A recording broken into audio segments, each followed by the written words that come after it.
નમસ્કાર વિદ્યાર્થી મિત્રો, ધોરણ 12 ચેપ્ટર નંબર 6 ની અંદર આપણે તત્વોનું વર્ગીકરણ અને ગુણધર્મોમાં આવર્તિતના બે લેક્ચરમાં સંકેન્દ્રણ અને નિક્ષાલન જેવી અલગ અલગ પદ્ધતિઓની વાત કરી હતી અયસ્ક માટેની. હવે આજે જે આપણે વાત કરવાની છે એ આગળ છે. જો તમને યાદ હોય તો છેલ્લા લેક્ચરમાં અમે એવું જોયું હતું કે ધાતુનું રિડક્શન કરવામાં આવે અને ધાતુનું રિડક્શન થઈ અને એમાંથી તમને અશુદ્ધિ અયસ્ક માંથી મુખ્ય ધાતુ મળે. આ બધી બાબત આપણે છેલ્લા લેક્ચરમાં ચર્ચા કરી હતી. હવે આજે જે આપણે વાત કરવાની છે ને એમાં જ આગળ વાત કરવાની છે કે જે ધાતુના ઓક્સાઇડ હોય ને ધાતુના ઓક્સાઇડમાંથી કઈ રીતે રિડક્શનની પદ્ધતિને આધારે કાર્બન કે કાર્બન મોનોક્સાઇડ રિડક્શનની પદ્ધતિને આધારે એમાંથી આપણે ધાતુ મેળવી શકીએ. બરોબર? એટલે કે ઓક્સાઇડમાંથી કાર્બન કે કાર્બન મોનોક્સાઇડ દ્વારા રિડક્શન થઈ અને જે ધાતુ છૂટી પડે એની આપણે ચર્ચા કરવાની છે. આમ તમે જોવો તો આની માટે એલિગ્રામ આકૃતિનો ઉપયોગ કરવામાં આવે. એલિગ્રામ આકૃતિ જે તમે બુકની અંદર જોશો ને તો તમને વ્યવસ્થિત આપેલી છે. એ તમને ખબર કેટલી વ્યવસ્થિત તમને એની અંદર તમે જોશો ને તો બધી લાઈન એક પછી એક લાઈન જશે. પણ એ આકૃતિને આપણે નિરાતે સમજશું એટલે આજનો લેક્ચર તમે ઓલમોસ્ટ જોશો એટલે તમને ખ્યાલ આવશે કે એલિગ્રામ આકૃતિ ઉપરથી તમે કઈ રીતે નક્કી કરી શકો કે કઈ ધાતુનું રિડક્શન કઈ ધાતુ દ્વારા થશે અથવા તો કયા ટેમ્પરેચર ઉપર થશે. બેઝિક થી આપણે લઈએ. બરોબર? બેઝ થી લઈએ એટલે તમને આખી વસ્તુ ખ્યાલ આવે. ધાતુનું જ્યારે તમારે શુદ્ધિકરણ કરવું હોય ને એટલે પહેલા તમને એની અયસ્ક મળે. હવે આ જે અયસ્ક છે ને એની અંદર એનું ધાતુનું કેટલું પ્રમાણ છે એ જોવું પડે. અશુદ્ધિનું પ્રમાણ કેટલું છે તમારે એ જોવું પડે. આ બધી અલગ અલગ વસ્તુ તમારે નક્કી કરવી પડે. આ સિવાય ધાતુની સક્રિયતા કેવી છે એ ધાતુની સક્રિયતા તમારે જોવી પડે. ધાતુની ઓક્સિજન પ્રત્યે ની એફિનિટી એટલે ઓક્સિજન પ્રત્યેનું આકર્ષણપણું કેટલું છે એ તમારે ચેક કરવું પડે. એટલે આ બધી બાબત તમારે ચેક કરવી પડે તો આખી વસ્તુ તમને ખબર પડે કે કઈ રીતે કેમ કે મેઈન તો તમે જો ને કે કાર્બન ની કાર્બન મોનોક્સાઇડ ધાતુના ઓક્સાઇડમાંથી ઓક્સિજનને દૂર કરશે. તો અહીંયા તમે જો ને તો કઈ રીતે થાય કે લિથિયમ પછી પોટેશિયમ સોડિયમ મેગ્નેશિયમ એલ્યુમિનિયમ પછી ઝિંક ધારો કે આપણે અહીંયા ક્રોમિયમ પછી Sn Pb Cu Hg Ag અને A. અહીંયા મેં તમને કેટલીક ધાતુઓ લખીને દીધેલી છે. આ ધાતુની અંદર તમે જોશો ને તો આ જે પહેલી આટલી ધાતુ છે આ સૌથી વધુ સક્રિય ધાતુ છે. એટલે કે આ વધુ સક્રિય ધાતુ છે. એની પછી અહીંયા તમે જોશો ને તો આ જે ધાતુઓ છે એ મધ્યમ સક્રિય ધાતુ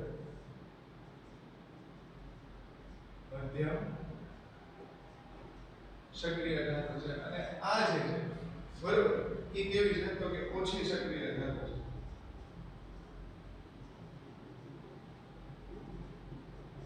છે. ઓછી સક્રિય ધાતુ. હવે વધુ સક્રિય અને ઓછી સક્રિય ધાતુ સામાન્ય રીતે તમે જોશો કે આ બધી ધાતુઓના રિડક્શન માટેની અલગ અલગ પદ્ધતિઓ આવે. જેમ કે તમે જોશો તો વિદ્યુત રસાયણ ચેપ્ટરની અંદર આપણે જોયું હતું કે ધાતુનું રિડક્શન થઈને ત્યાં આપણને કેટલીક ધાતુ છૂટી પડતી એટલે વિદ્યુત રસાયણ પદ્ધતિ જે વિદ્યુત વિભાજન કોર્સમાં આપણે ભણ્યા હતા એની મદદથી તમે ધાતુનું રિડક્શન કરી અને ધાતુ મેળવી શકો. બીજી કઈ પદ્ધતિ થશે તો કે બીજી પદ્ધતિ જો તો સેલ્ફ રિડક્શન એટલે કે એનું આપમેળે રિડક્શન થાય. એ આખી પ્રોસેસ તમારે જોવાની થાય. કોઈ પણ ધાતુ માટે એની જો તમારે રેડોક્સ પ્રક્રિયા એટલે કે જે રિડક્શનની પ્રક્રિયા જોવી હોય તો એ મુખ્ય બે બાબતે તમે જોઈ શકો. વિદ્યુત રસાયણ જે તમે જોઈને આવેલા છો એ ઉષ્માગતિશાસ્ત્ર જે તમે અહીંયા એલિગ્રામ આકૃતિની અંદર જોશો એ પહેલા હું એક પ્રક્રિયા લખું છું. તમે જોશો કે Cr2O3 Al reduce Al2O3 Cr. અત્યારે હું બેલેન્સ નથી કરતો પ્રક્રિયાને તમે અહીંયા ધ્યાનથી જોવો ને તો કંઈક આવી રીતે થાય કે અહીંયા Cr તમારી પાસે +6 હતો એ +6 માં અહીંયા ઓક્સિડેશન અને આવો રીતના થયો. અહીંયા Al નો ઓક્સિડેશન આંખમાં કંઈક ફેરફાર થયો. બેનો જે ઓક્સિડેશન આંખ છે એની અંદર તમને ફેરફાર થતો જોવા મળે છે. એટલે અહીંયા તમે જોશો તો આ શું થાય છે કે અહીંયાનું થશે રિડક્શન. અહીંયા તમે જોશો ને તો આનું શું થઈ જશે ઓક્સિડેશન. બરાબર? એટલે એકનું જે છે રિડક્શન થશે અને બીજાનું તમને ઓક્સિડેશન એટલે આખી રેડોક્સ પ્રક્રિયા છે. કોઈ પણ રેડોક્સ પ્રક્રિયાને જો તમારે સમજવી હોય આપણે વાત કરીએ કે રેડોક્સ રિએક્શન જે છે એ રેડોક્સ રિએક્શનને જો તમારે સમજવું હોય તો એની માટે બે ભાગ જે છે આ એક વિદ્યુત રસાયણ વિદ્યુત રસાયણ માટે. અને બીજું તમે જુઓ ને તો શું થઈ જશે તો કે ઉષ્માગતિ શાસ્ત્રને આધારે નક્કી થાય. ઉષ્માગતિ શાસ્ત્રને આધારે વિદ્યુત રસાયણમાં તો તમને ખબર હોય કે આ જે E0 સેલ છે ને E0 સેલ નું તમને મૂલ્ય આપેલું હોય. આ E0 સેલ નું તમને ફિક્સ મૂલ્ય આપેલું હોય તો એને કારણે શું થશે કે E0 સેલ નું ફિક્સ મૂલ્ય તો ત્યાં તમે નક્કી કરી શકો કે જેના ઓક્સિડેશન પોટેન્શિયલ કે રિડક્શન પોટેન્શિયલ નું મૂલ્ય વધારે હોય એની ઉપર નક્કી થાય. ઉષ્માગતિ શાસ્ત્રમાં તમે જોવો તો delta G delta H minus 3 delta x. આ જે delta G delta H minus 3 delta x છે એની ઉપરથી આખું એનું મૂલ્ય નક્કી થશે. અહીંયા આગળ તમે જુઓ ને તો કે આ જે delta G delta H minus 3 delta x છે. અહીંયા આગળ તમને આ એન્થાલ્પી છે, આ એન્ટ્રોપી છે, આ તમને આપેલું છે તાપમાન. બરોબર, એન્થાલ્પી, એન્ટ્રોપી અને તમને આપેલું છે તાપમાન. ડેલ્ટા G છે એ તમને આપેલું છે ગિબ્સ નું મૂલ્ય. જો ડેલ્ટા G નું મૂલ્ય તમને બધું યાદ કરાવું છું કે જો ડેલ્ટા G નું મૂલ્ય ઋણ હોય, ઋણ હોય તો પ્રક્રિયા આપણે થાય. જો ડેલ્ટા G નું મૂલ્ય ધન હોય તો પ્રક્રિયા તમને આપમેળે થતી જોવા મળે નહીં. આ બેઝિક માહિતી જે છે જોઈ ગઈ. હવે આપણે જે ઉષ્માગતિ શાસ્ત્રને આધારે જે બાબત ભણવાની છે એની માટે આપણે જોવી પડે એલિંગહામ આકૃતિ. એલિંગહામ આકૃતિ જે છે એનો આપણે ત્યાં મેઇનલી જે છે અભ્યાસ કરવો પડે. આ જે એલિંગહામ આકૃતિ છે એની અંદર તમે જુઓ કે ડેલ્ટા G વિરુદ્ધ T એટલે આવી રીતે કાંઈક આલેખ હશે. ડેલ્ટા G વિરુદ્ધ T નો અહીંયા આલેખ દોરેલો હશે. આ આલેખમાં અહીંયા તમે આગળ જોશો તો અહીંયા આગળ છે ડેલ્ટા G 0. અહીંયા વેલ્યુ હશે નેગેટિવ. અહીંયા વેલ્યુ તમને જોવા મળશે નેગેટિવ ને અહીંયા તમને વેલ્યુ જોવા મળશે પોઝિટિવ. બરાબર, એટલે આ નેગેટિવ અને પોઝિટિવ વેલ્યુ કાંઈક આવી રીતની હશે. પ્લસ V અને માઈનસ V જે છે એ તમને વેલ્યુ કાંઈક જોવા મળશે ડેલ્ટા G ની અંદર. હવે અહીંયાથી તમે આગળ જોશો તો કઈ રીતે થાય. ડેલ્ટા V એટલે આનું મૂલ્ય અહીંયા તમને શું દેખાડે છે આલેખની અંદર તમે જોશો તો અહીંયા નીચે તરફ એનું મૂલ્ય ઋણ ને ઉપરની તરફ તમે જોશો તો તમને મૂલ્ય કેવું જોવા મળે છે, ધન જોવા મળે. પ્રક્રિયા જેમ આપણે કઈ રીતે નક્કી થાય આપણે એક પ્રક્રિયા જોઈ અને જે છે એ જોયું કે આ ઉષ્માગતિ શાસ્ત્રમાં જે delta G delta H minus 3 delta H ની ઉપરથી નક્કી કરી શકીએ. હવે આપણે છે ને એક દહનની પ્રક્રિયા લઈએ. બરોબર, દહનની પ્રક્રિયા ની અંદર તમે અહીંયા જોશો ને તો આવી રીતે આપણે એક ઉદાહરણ લઈએ કે M O2 it gives MxOy એટલે અહીંયાથી જશે y/2 ને અહીંયાથી જશે x. અહીંયા આ જે છે સોલિડમાં છે એટલે આ ગેસ આ તમને આપેલું છે સોલિડમાં. એટલે ધાતુની ઓક્સિજન જ્યારે તમે પ્રક્રિયા કરો એટલે એમાંથી તમને ઓક્સાઇડ જે છે બધું દેખાશે. M y/2 O2 it gives MxOy જે છે એ તમને બધું દેખાય. આ પ્રક્રિયાની માટે જો હું વાત કરું તો delta G delta H minus 3 delta H તમને આપેલું છે. ડેલ્ટા S પહેલા વાત કરતા આપણે જોઈએ ડેલ્ટા H. ડેલ્ટા H એટલે ઈ જશે એન્થાલ્પી. કોઈ પણ દહનની પ્રક્રિયા એની માટે એન્થાલ્પીનું મૂલ્ય તમને ધન આપેલું હોય. હવે વાત કરીએ ડેલ્ટા S. ડેલ્ટા S માટે તમે જો તો અહીંયા તમારી માટે છે સોલિડમાંથી સોલિડ ને ગેસમાંથી સોલિડ છે. એટલે આ જે પ્રક્રિયા છે એની માટે તમે એન્થાલ્પીનું મૂલ્ય જોશો તો એન્થાલ્પીનું એન્ટ્રોપીનું મૂલ્ય તે તમને કેવું જોવા મળશે, ઋણ જોવા મળે. એટલે એન્થાલ્પી તમારી પાસે ઋણ થશે અને એન્ટ્રોપી તે તમારી પાસે કેવી જોવા મળશે, તમને ઋણ જોવા મળશે. એટલે અહીંયા બે કેસ આપણે લેવા પડે. એટલે કેસ 1 રેડી કરી મગજ રાખજો. નીચા તાપમાને કેસ 1 આપણે લઈએ નીચા તાપમાને અને નીચા તાપમાને ધારો કે આપણે આવી રીતે કહી દઈએ કે આ જે છે એ કેવું છે માઈનસ છે તો અહીંયા સુધી જશે માઈનસ માઈનસ પ્લસ. હવે ધારો કે આ ટેમ્પરેચર નીચું છે એટલે તાપમાન નીચું છે તો ઓવરઓલ આનું જે મેગ્નીટ્યુડ આવશે બરાબર એ કેવું આવવાનું, ઓછું આવવાનું. કોની કરતા ડેલ્ટા H કરતા એટલે અહીંયા કન્ડિશન કાક આવી થશે કે delta H is greater than T delta S બરાબર એટલે અહીંયા ડેલ્ટા H જે છે એ તમારી પાસે રહેશે નેગેટિવ અને T ડેલ્ટા S જે છે એ તમારી પાસે શું થઈ જશે પોઝિટિવ તમારી પાસે થાય તો રિએક્શન માટે અહીંયા તમે જોશો તો ડેલ્ટા G નું મૂલ્ય તમારી પાસે થઈ જશે √, બરાબર ડેલ્ટા G નું મૂલ્ય અહીંયા તમે જોશો તો તમને કેવું જોવા મળશે ઋણ જોવા મળશે એવી જ રીતે અહીંયા તમે જો કે કેસ 2 માટે તમે જોવો તો ઊંચા તાપમાને ધારો કે કોઈ પ્રક્રિયા થાય તો ડેલ્ટા H તો અહીંયા નેગેટિવ જ રહેશે પણ હવે તમે જુઓ કે ટેમ્પરેચર ઊંચું છે ને ડેલ્ટા S જે છે એ તમારી પાસે કેવું છે નેગેટિવ તો નેગેટિવ પોઝિટિવ થઈ જશે એટલે ઓવરઓલ આની વેલ્યુ વધારે હશે આની કરતા એટલે આવું થાય T delta S is greater than delta H એટલે અહીંયા કાક આવી રીતે પરિસ્થિતિ થઈ જશે કે ડેલ્ટા G + v એટલે અહીંયા મૂલ્ય થઈ જશે ડેલ્ટા G નું મૂલ્ય થાય એટલે અહીંયા પ્રક્રિયા આપમેળે થાય ને અહીંયા પ્રક્રિયા ન થાય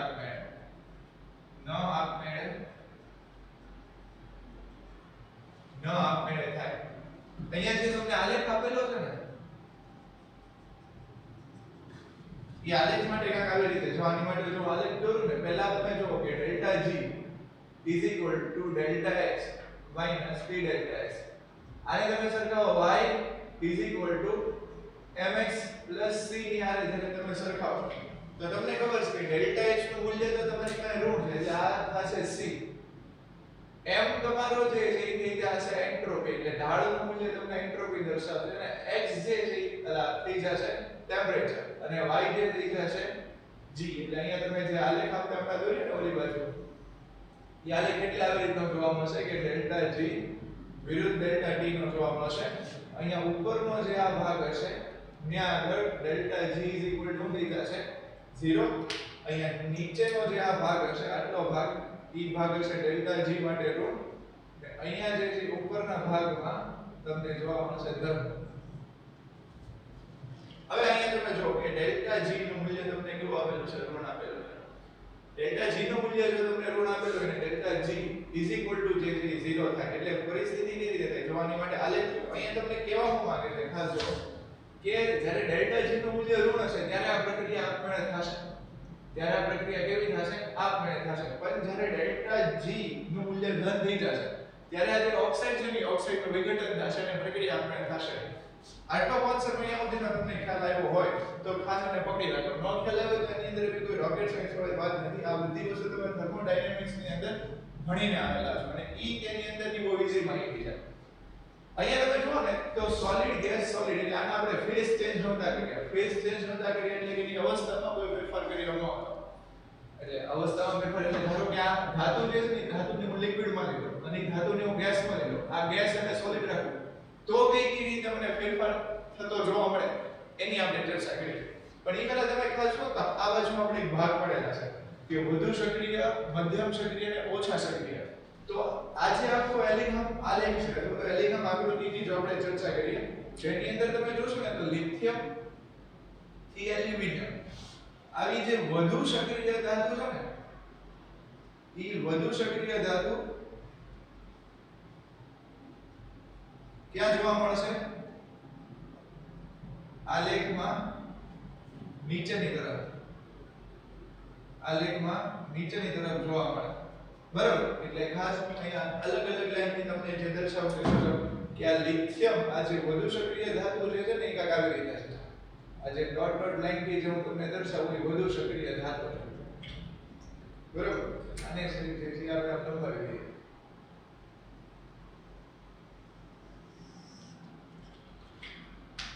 નહીં કાક આવી રીતે એની પછી તમે જો કે લિથિયમ વાળી જે વાત કરી પછી તમે જો ઝિંક થી Pb બરાબર એટલે Zn થી Pb જે છે એ કેવી થઈ જશે તો કે મધ્યમ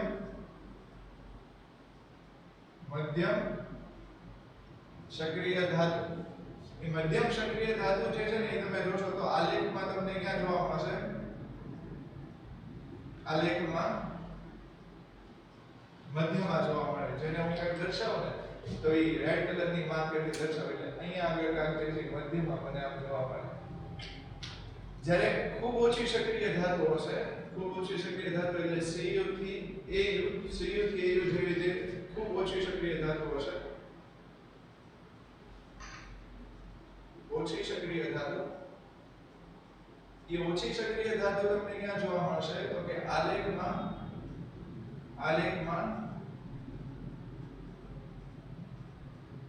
નીચેની તરફ જે છે તમને જોવા મળશે, એટલે આલેખમાં ડેલ્ટા G0 ની નજીક, ડેલ્ટા G0 રેખા ની નજીક તમને જોવા મળશે, એટલે આવી રીતે બરાબર. એટલે આ રીતે લિથિયમ થી લઈને જે EU સુધી છે વધુ સક્રિય ધાતુ આલેખમાં નીચે તરફ, Zn મધ્યમ સક્રિય ધાતુ આલેખમાં મધ્યમ, અને Cu જે છે આલેખમાં તમને ક્યાં જોવા મળશે, નીચેની સાઈડ જોવા મળશે. આ વાત કરીને એ ક્યારની વાત હતી કે જ્યારે આપણે કોઈ અવસ્થામાં ફેરફાર કરતા નથી ત્યારે. હવે ધારો કે જો આપણે અવસ્થામાં ફેરફાર કરીએ છીએ ત્યારે તો આવી રીતે છે કે Zns O2 I guess it gives અહીંયા જશે Zno એટલે સોલિડ. આની માટે હું અહીંયા લખું delta G1 delta H1 T1 delta S1. હવે એવી જ રીતે હું અહીંયા લખું કે Zn ગેસ Zn ને લઈ લો liquid plus O2 gas it gives Zno solid. આપણે ઉદાહરણ તરીકે આપણે લઈએ છીએ કે delta G2 delta H2 T2 delta S2. Zn gas plus O2 gas it gives Zno solid. એટલે અહીંયાથી જશે delta G3 delta S3 T3 delta S3. આખી જે પરિસ્થિતિ તમને આપેલી છે એની અંદર તમે જુઓ તો પહેલા અહીંયા તમારી પાસે Zn છે સોલિડમાં, અહીંયા છે લિક્વિડમાં, અને અહીંયા તમારી પાસે છે ગેસમાં આપેલું છે. ત્રણે ત્રણ વખતે અહીંયા જે એન્ટ્રોપીમાં થતો ફેરફાર છે એ એન્ટ્રોપીમાં થતો ફેરફાર ઓછો છે. એન્ટ્રોપીમાં થતો ફેરફાર કેવી રીતે થશે કે delta S3 is greater than delta S2 is greater than અહીં જશે ડેલ્ટા S1 જે છે નક્કી થાય. S3 S2 અને S1 આ ત્રણેયને તમે જુઓ ને તો કાંઈક આવી રીતની પરિસ્થિતિ થાય. અહીંયા તમે જુઓ કે અહીંયા તો એન્થાલ્પીનો ફેરફાર આ ગેસમાંથી સોલિડમાં, એટલે અહીંયા એન્ટ્રોપીનો તફાવત સૌથી વધારે છે. અહીંયા આગળ તમે જુઓ તો આ ગેસમાંથી સોલિડમાં, આ લિક્વિડમાંથી સોલિડમાં, એટલે એની પછી ડેલ્ટા S2 આવશે, એનો તફાવત ઓછો છે. ત્યારે S માંથી S માં, એટલે અહીંયા તો એન્ટ્રોપીનો તફાવત તમને કેવો જોવા મળે છે, ત્રણેયની સાપેક્ષે નહીવત જોવા મળે છે. એટલે આ રીતે જો અવસ્થામાં ફેરફાર થતો હોય તો એ રીતેના એન્ટ્રોપીના મૂલ્યમાં તમને કંઈક ફેરફાર જોવા મળશે. આને આ જે આલેખ છે એને હું કંઈક આવી રીતે દોરું તો તમે જોજો. એની માટે હું ડેલ્ટા G વિરુદ્ધ ડેલ્ટા T, એટલે સોરી ડેલ્ટા T ની પણ T નો આલેખ કરું. ડેલ્ટા G વિરુદ્ધ T નો આલેખ હું કરું તો કંઈક આવી રીતે થાય. Delta G = 0. બરાબર. હવે અહીંયા તમે જો તો કાંઈક આવી રીતે પરિસ્થિતિ હોય કે ડેલ્ટા G વિરુદ્ધ T નો આલેખ કરો, ડેલ્ટા G કેટલું થઈ જશે 0 તમને જોવા મળે. આની માટે જો આલેખ કરું તો કે આવી રીતે થાય. જોજો અહીંયા પહેલા આ ડેલ્ટા S1, એની પછીથી સેટ ટેમ્પરેચર ઉપર, ને એની પછીથી સેટ ટેમ્પરેચર ઉપર. એટલે અહીંયા જે આલેખ છે ને એ તમે પહેલો ભાગ છે, અહીંયા તમને દર્શાવે S1 ડેલ્ટા S1, આ થઈ ગયું ડેલ્ટા S2. ડેલ્ટા S1 એટલે તમે જો આ રિએક્શન 1 માટે, રિએક્શન 2 માટે અને રિએક્શન 3 માટે. આ શેમાં છે? સોલિડ માંથી લિક્વિડમાં આવે છે. સોલિડ માંથી લિક્વિડમાં આવે છે એટલે ગલન બિંદુ જેવી આનું કહી શકાય કે અહીંયા જે ટેમ્પરેચર હશે ને એ ટેમ્પરેચર તમને એનું શું દર્શાવશે? ગલન બિંદુ દર્શાવે. બીજી વસ્તુ અહીંયા તમે જો કે આ જે હશે એનું શું દર્શાવે? ઉત્કલન બિંદુ તમને દર્શાવે. બીજી એક ખાસ વસ્તુ ધ્યાન એ તમારે જોવાની કે કોઈ પણ ધાતુ જે હશે ને એ ધાતુના ઓક્સાઇડમાંથી કાર્બન કે કાર્બન મોનોક્સાઇડ વડે જે તમને ધાતુ મળે છે, ધાતુના ઓક્સાઇડમાંથી કાર્બન કે કાર્બન મોનોક્સાઇડ વડે જે તમને ધાતુ મળે છે ને એ ધાતુ કોઈ નિશ્ચિત ટેમ્પરેચર ઉપર નહીં મળે, એક ફિક્સ ટેમ્પરેચરના ગાળાની અંદર મળે છે. એટલે રેન્જ હશે ટેમ્પરેચરની, ધારો કે 900 થી 1500 કેલ્વિન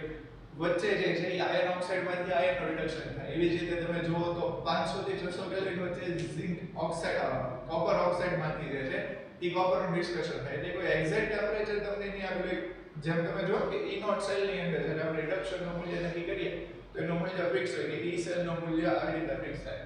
આવા નથી જ્યારે આપણે ફેઝ ચેન્જ કરીએ ત્યારે આવી રીતના ફેરફાર થાય પણ હવે આપણે જોવાની છે એટલે ટૂંકમાં બેઝિક એલિમેન્ટ આલેખ જે છે એની મેં તમને વાત કરી દીધી કે આવી રીતે એની અંદર તમે આલેખ જે છે નક્કી કરી શકો ખાસ આ વસ્તુ તમારે યાદ રાખવાની છે તમારી બુક ની અંદર તમને આખો એલિમેન્ટ આકૃતિ આપેલી હશે એની અંદર તમે જોશો ને ખાસ તો નીચેની બાજુ જે છે એ વધુ સક્રિય છે મધ્યમાં જે છે એ મધ્યમ સક્રિય છે અને ડેલ્ટા G0 ની નજીકની લાઈનમાં જે છે એ ઓછી સક્રિય તમને જોવા મળશે આ લાઈનમાં તમે જોશો ને તો અહીંયા તમને એક લાઈન જોવા મળશે Fe અરે સોરી અહીંયા લાઈન છે Cu અહીંયા લાઈન છે Fe ને અહીંયા જે તમને લાઈન જોવા મળશે ને કાં તો Mg ની હશે ને કાં તો Al ની એવી રીતે ઉપરા ઉપરી તમને લાઈન એટલે ઉપર નીચે કાં Mg ને Al ની લાઈન જોવા મળશે હવે ધારો કે આ વાત કરીએ આપણે દહનની અને એલિગ્રામ આકૃતિને રિલેટેડ છે પણ કાર્બન કે કાર્બન મોનોક્સાઇડ વડે આપણે કઈ રીતે નક્કી કરીએ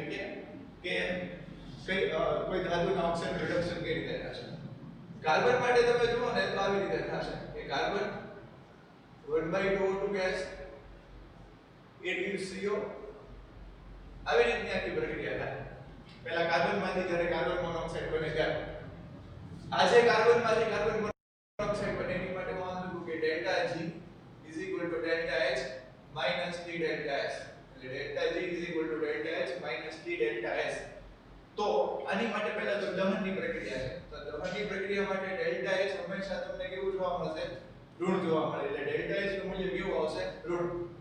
આની માટે જો તમે ડેલ્ટા S નું મૂલ્ય નક્કી કરો તો ડેલ્ટા S નું મૂલ્ય કેવું થશે સોલિડ માંથી આ જાય છે ગેસમાં એટલે એન્ટ્રોપીનો તફાવત જે છે ને એ તમને કેવો જોવા મળશે વધારે જોવા મળશે બરોબર જેમ આપણે અહીંયા એટલે જ ખાસ આ ત્રણ ઉદાહરણ આપણે અહીંયા લીધા હતા બરોબર જ્યારે ગેસમાંથી સોલિડમાં જતું તો અહીંયા તમે જો સોલિડમાંથી ગેસ ની અંદર જાય છે તો અહીંયા એન્ટ્રોપીનો તફાવત તમને જોવા મળશે પોઝિટિવ એટલે ડેલ્ટા S જે છે કેવો થઈ જશે પોઝિટિવ શબ્દને સમજો એન્ટ્રોપીનો તફાવત પૂછું છું એન્ટ્રોપીનો ફેરફાર નથી પૂછતો બરોબર એન્ટ્રોપીના તફાવતની અંદર જે ફેરફાર થાય છે એનું આપણે નક્કી કરવાનું છે અહીંયા તો તમે જે ઉષ્માગતિ શાસ્ત્રની અંદર ભણી રહ્યા છો કે ઘટને તમને વાયુ આપેલ હોય તો કોની એન્ટ્રોપી વધારે ને કોની એન્ટ્રોપી ઓછી એવું નહીં અહીંયા જોવાનું છે એન્ટ્રોપીનો તફાવત આની માટે જો મારે આલેખ દોરવો હોય તો કઈ રીતે થાય પહેલા તમે અહીંયા જો કે અહીંયા ધારો કે આ ધન છે બરોબર આ ધનની વેલ્યુ અહીંયા મૂકીશ તો મને ઓવરઓલ જે આલેખ જે મળશે એ આલેખ કેવો મને જોવા મળશે તો કે ઋણ વેલ્યુ આની મળશે બરોબર એટલે આલેખ આનો કાક આવી રીતે થશે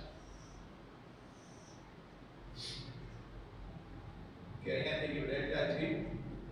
અહીંયા થઈ ગયું ટેમ્પરેચર T આ જે લાઈન છે એ તમને દર્શાવશે ડેલ્ટા G = 0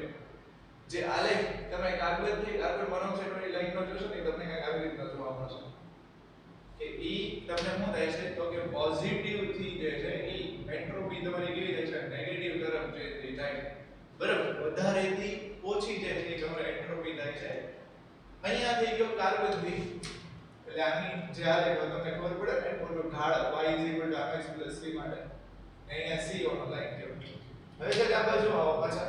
અહીંયા તમે જોશો તો આ જે આલેખ દોરેલો છે એમાં મેં તમને આ રિએક્શનમાં કીધું કે જ્યારે ટેમ્પરેચર નીચું હોય ને ત્યારે નીચા ટેમ્પરેચર ઉપર આ પ્રક્રિયા થાય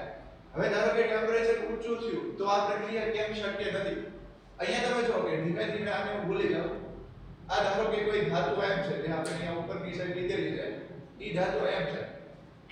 જેમ જેમ તમે ટેમ્પરેચરની અંદર વધારો કરતા જશો ધીમે ધીમે એમ એક પોઈન્ટ એવો આવશે કે ત્યાં ડેલ્ટા G = 0 થશે બરાબર પ્લસ જેમ જેમ તમે ટેમ્પરેચર વધારતા જશો એમ શું થશે તો કે આ ઓક્સાઇડ બરાબર એ ઓક્સાઇડનું વિઘટન થશે અને ઓક્સાઇડનું વિઘટન થઈને પાછી તમને એની ધાતુ મળશે એટલે ઊંચા ટેમ્પરેચર એટલે કે જેમ તમે ટેમ્પરેચર ઊંચું કરો એમ કોઈ દહનની પ્રક્રિયા અહીંયા શક્ય બની શકે નહીં કેમ કે ના ડેલ્ટા G નું મૂલ્ય તે દહન થાય ને પ્લસ એ જે ઓક્સાઇડ છે એનું વિઘટન થશે આ તો વાત કરી આપણે કાર્બન જે સોલિડ આપણી હતો એટલે કે કાર્બનની જે ઓક્સિજનની પ્રક્રિયા થાય એને જે આપણે કાર્બન મોનોક્સાઇડ બને એની માટે અહીં આપણે જોઈએ કે કાર્બન મોનોક્સાઇડ આપણી પાસે છે એની પ્રક્રિયા આપણે કરીએ ઓક્સિજન હારે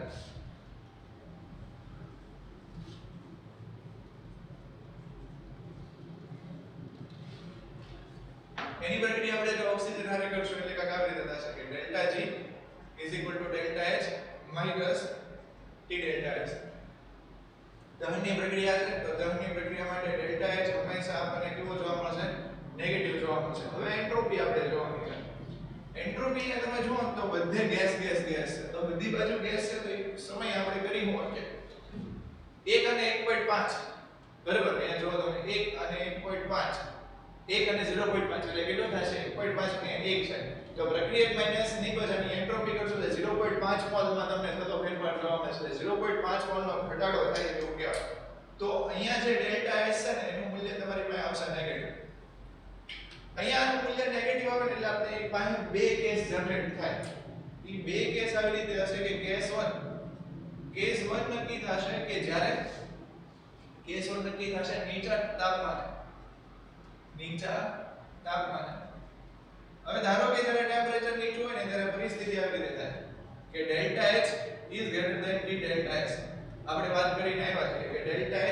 is greater than T delta S હવે તમે જો આનું મૂલ્ય તો રૂમ છે ત્યાં ડેલ્ટા T નીચું છે તો માઈનસ માઈનસ પ્લસ એટલે delta H is greater than T delta S એટલે આવી રીતે કાંઈક પરિસ્થિતિ થશે કે delta G is equal to એની વેલ્યુ આવશે રૂમ કેસ 2 ની અંદર જો કે ઊંચા તાપમાને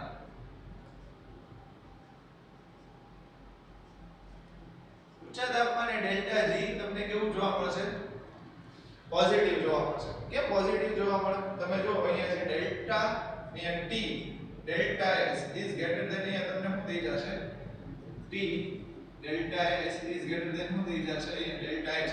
એટલે ઓવરઓલ આની જે વેલ્યુ છે ને એની વેલ્યુ ખૂબ વધારે છે T ડેલ્ટા S ની વેલ્યુ ખૂબ વધારે છે એને કારણે ડેલ્ટા H જે છે એ તમને કેવું આપવું મળશે એની વેલ્યુ નોર્મલ એટલે કે નાની થઈ જશે અને ડેલ્ટા G તમને પોઝિટિવ થશે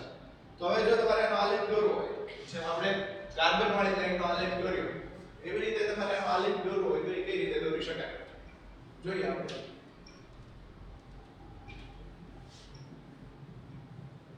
આનો આલેખ તમને જે છે ને એ ધન મળશે ધન કઈ રીતે મળે તમે જો કે આ જે y is equal to mx c છે mx c ની અંદર તમે આની વેલ્યુ જે છે એડ કરો અહીંયા તમારી પાસે છે એન્ટ્રોપી રૂટ બરાબર એન્ટ્રોપી રૂટ એટલે કાક નિયમ લખો ને કે delta G is equal to delta H minus T delta x હવે જો T ડેલ્ટા S તમારી પાસે છે એટલે માઈનસ એન્ટ્રોપી ને ટેમ્પરેચર નીચું એટલે ઓવરઓલ વેલ્યુ કેવી થઈ જશે ઢાળની પોઝિટિવ થશે અહીંયા જે તમને આલેખ મળે છે ને આજે ધારો કે આલેખ છે બરોબર આને અત્યારે જવા દો તો અહીંયા જે આ મૂલ્ય હશે આ એક આલેખ છે અહીંયા આગળ તમે આ જે મૂલ્ય જોતા હશો એ ડેલ્ટા S તમને ઢાળનું મૂલ્ય દર્શાવતા હશે બરાબર તો અહીંયા તમારી પાસે ઢાળનું મૂલ્ય જે છે એ ક્યાંક તમારે આવી રીતે દોરવાનું થશે કે ડેલ્ટા G T એટલે આલેખ કાર્બન મોનોક્સાઇડ માંથી કાર્બન ડાયોક્સાઇડ માટેનો આલેખ તમને કાંઈક આ રીતે જોવા મળશે બરાબર અહીંયાથી તો ડેલ્ટા G = 0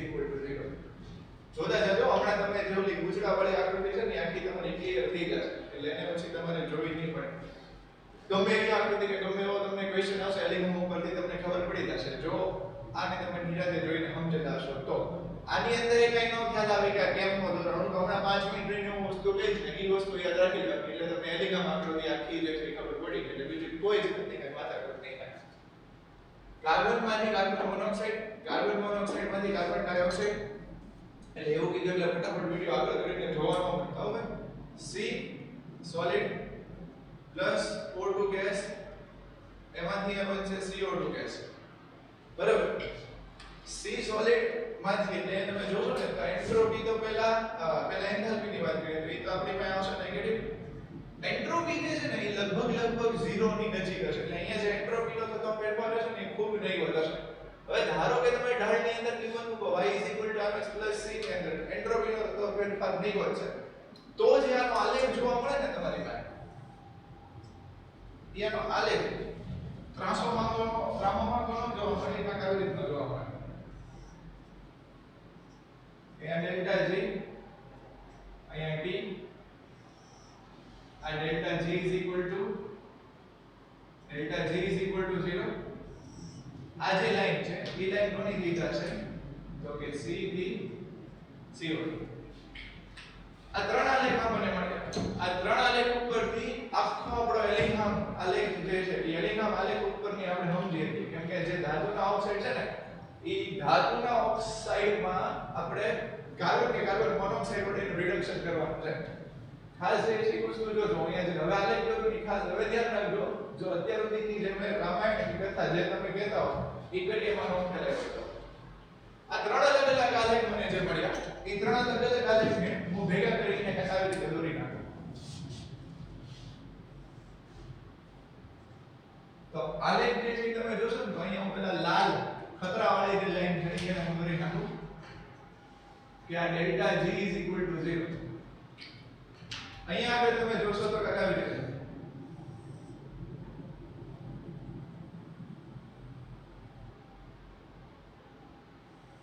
કે C it gives CO બરાબર પછી તમે જો તો આવી રીતે અહીંયા તમને આપી છે કાર્બન મોનોક્સાઇડ વાળી લાઈન કે કાર્બન મોનોક્સાઇડ વાળી લાઈન આવી રીતે જશે કે CO it gives CO2 ને અહીંયાની આ જે લાઈન છે બરાબર એ આવી રીતે આપેલી છે C ને CO ડેલ્ટા G વિરુદ્ધ P બસ હવે આ જો તમને ખબર પડે આટલી વસ્તુ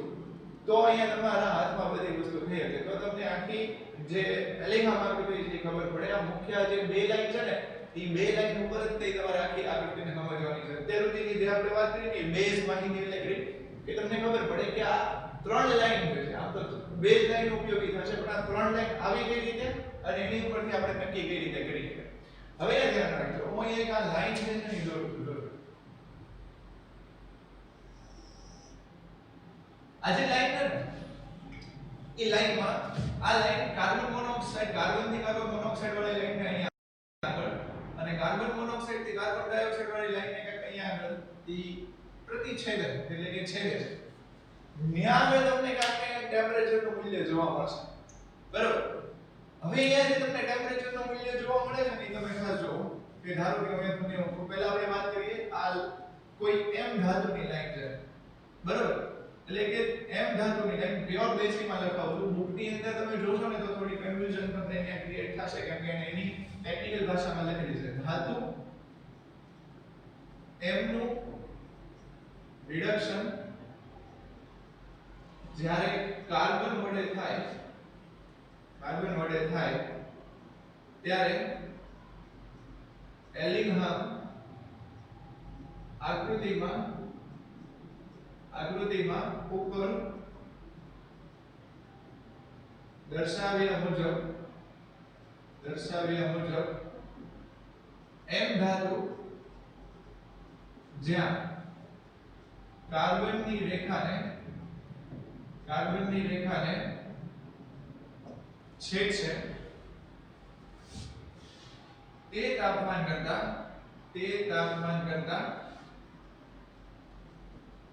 ઉપરના તાપમાને તેનું રિડક્શન થશે બરોબર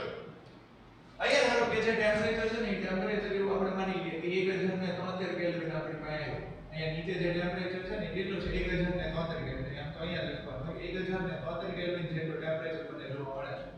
તો આ જે 1073 કેલ્વિન ટેમ્પરેચર હશે ને એની કરતા વધારે ટેમ્પરેચર ઉપર આ ધાતુ M નો જે ઓક્સાઇડ હશે એ ધાતુ M ના ઓક્સાઇડ નું કાર્બન વડે રિડક્શન થશે એવું કહેવાય જ્યારે ઈ આ કાર્બન થી કાર્બન મોનોક્સાઇડ વાળી લાઈનને છેદતું હોય ત્યારે હવે ધારો કે એવું થાય કે ઈ આ કાર્બન મોનોક્સાઇડ વાળી લાઈનને છેદે છે તો અહીંયા તમે જુઓ કે અહીંયા ધારો કે લખી નાખું 300 કેલ્વિન ટેમ્પરેચર અથવા તો થોડો આંકડો મોટો રાખી એટલે ઓક્સાઇડ ને શરમમાં આવે અહીંયા લખી નાખ્યો 500 કેલ્વિન ટેમ્પરેચર તો 500 કેલ્વિન ટેમ્પરેચર જે હશે એનાથી નીચા તાપમાને છે ને એ કાર્બન મોનોક્સાઇડ હશે એ ધાતુના ઓક્સાઇડ નું કરશે રિડક્શન કરશે એટલે અહીંયા તમે જોઈ લો ને કેવી રીતે લખી શકાશે કે જ્યારે ધાતુ M નું રિડક્શન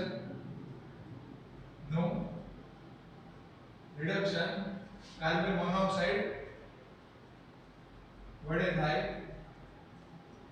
મોનોક્સાઇડ વડે થાય ત્યારે જે તાપમાને બંને રેખા છેદતી હશે તેનાથી નીચા તાપમાને તેનું રિડક્શન થશે. એટલે પ્યોર આમ છે ને આવું યાદ રાખી લેવાનું કે ધારો કે આ લાઈન ઉપરની આ જે રેખા છે ને એ આ રેખાને છેદે. હું અહીંયા લાલ કલરની માર્કરથી લખું ને એટલામાં તમે યાદ રાખી લેજો કે રેખાને છેદે, આ રેખાને છેદે તો તાપમાન કરતા ઊંચું તાપમાન, જે તાપમાન એની કરતા ઊંચા તાપમાનનું રિડક્શન થઈને ધારો કે આ રેખાને છેદે, બરાબર, તો શું થઈ જશે કે તાપમાન કરતા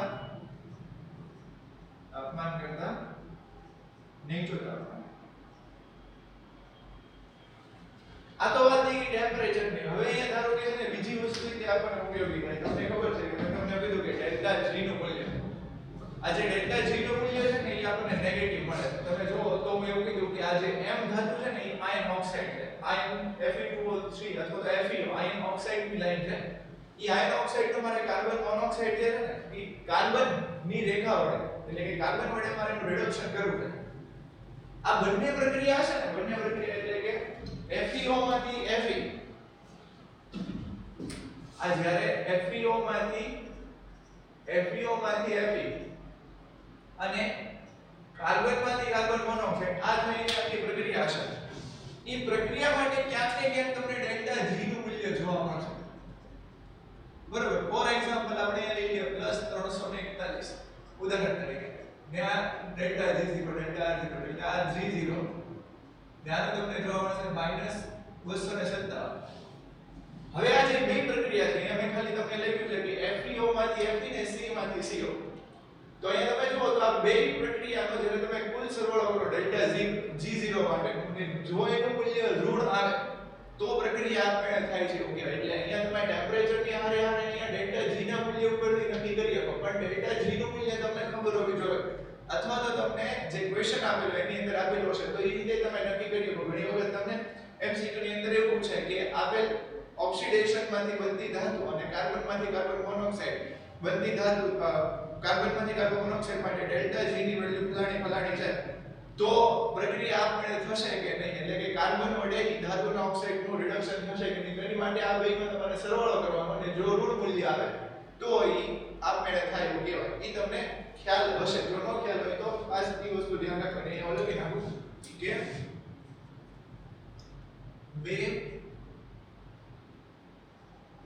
બે પ્રક્રિયાના ડેલ્ટા R30 નું મૂલ્ય ઋણ બને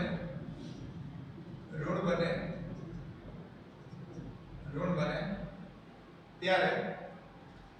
પ્રક્રિયા આપમેળે થાય છે તેવું કહેવાય. હવે એક વસ્તુ જોવાની કે જેમ ઋણ મૂલ્ય વધારે હશે ને, એટલે કે જેમ ડેલ્ટા R30 નું ઋણ મૂલ્ય વધારે હશે એમ ઈ પ્રક્રિયા જે છે એમ કાર્બન વડેનું રિડક્શન જે છે ઝડપથી થશે. એટલે જેમ ડેલ્ટા G0 નું મૂલ્ય વધારે તેમ સહેલાઈથી રિડક્શન થશે. એટલે એક પોઈન્ટ આપણે જોયો ટેમ્પરેચર વાળો, બીજો પોઈન્ટ આપણે જોયો ડેલ્ટા G વાળો. હવે અહીંયા તમે જુઓ ને તો આ વાત થઈ ગઈ ટેમ્પરેચર અને ડેલ્ટા G વાળી, બરાબર. એટલે મુખ્ય એલિમેન્ટ આકૃતિ ઉપરથી આપણે એ રીતે નક્કી કરીએ કે આ તો વાત થઈ ગઈ જો કાર્બન મોનોક્સાઇડ વડે રિડક્શન થાય તો. હવે એવું જરૂરી નથી કે દર વખતે તમને આ ટાઈપનો જ ક્વેશ્ચન પૂછે. ઘણી વખત તમને બે ધાતુ અલગ આપી દીધી. ઉદાહરણ તરીકે હું અહીંયા એક આલેખ દોરું તો આલેખમાં તમે અહીંયા જોશો ને તો આ ડેલ્ટા G વાળી લાઈન છે. Delta G = 0. બરાબર. અહીંયા તમે જોશો તો આ X ધાતુ છે અને આ Y ધાતુ છે. હવે તમને એવું પૂછે કે X અને Y ની જગ્યાએ તમને કોઈ ધાતુ આપી દે અને તમને એવું કે કઈ ધાતુ કોનું રિડક્શન કરશે, તો હવે આવા ટાઈમે તમારે એલિમેન્ટ આકૃતિની આકૃતિની અંદર તમે જોશો તો તમને ઘણી બધી જે છે ને એ ધાતુના ઓક્સાઇડની રેખા આપેલી છે. આટલું વસ્તુ મગજમાં ફિક્સ રાખવાનું કે જે નીચેની રેખા હશે ને, કે જે નીચેની ધાતુની રેખા હશે, કે જે નીચેની ધાતુના ઓક્સાઇડની રેખા હશે, ઈ ઉપરની જે ધાતુઓ છે ને એનું સહેલાઈથી રિડક્શન કરીએ. એટલે તમે જો આ x ઈ y નું છે ને ઈ સહેલાઈથી રિડક્શન કરીએ. ઉદાહરણ તરીકે હું તમને એવું કહું ને કે અહીંયા ધારો કે આપણી પાસે હોય mg અથવા અહીંયા ધારો કે આપણી પાસે હોય al, તો આ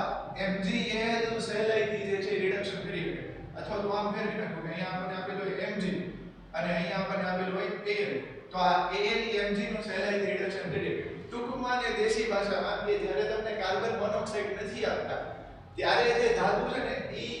બે જ ખાલી ધાતુ આપેલી છે, તો ત્યાં તમારે એ જોવાનું કે જે નીચેની ધાતુઓ છે ને ઈ એની ઉપર રહેલી ધાતુનું સહેલાઈથી રિડક્શન કરી શકશે. એટલે કે અહીંયા આપણે xy ના કોન્સેપ્ટ થી જે છે જોઈએ કે નીચે રહેલ y ધાતુ એ x ધાતુનું રિડક્શન સહેલાઈથી કરશે.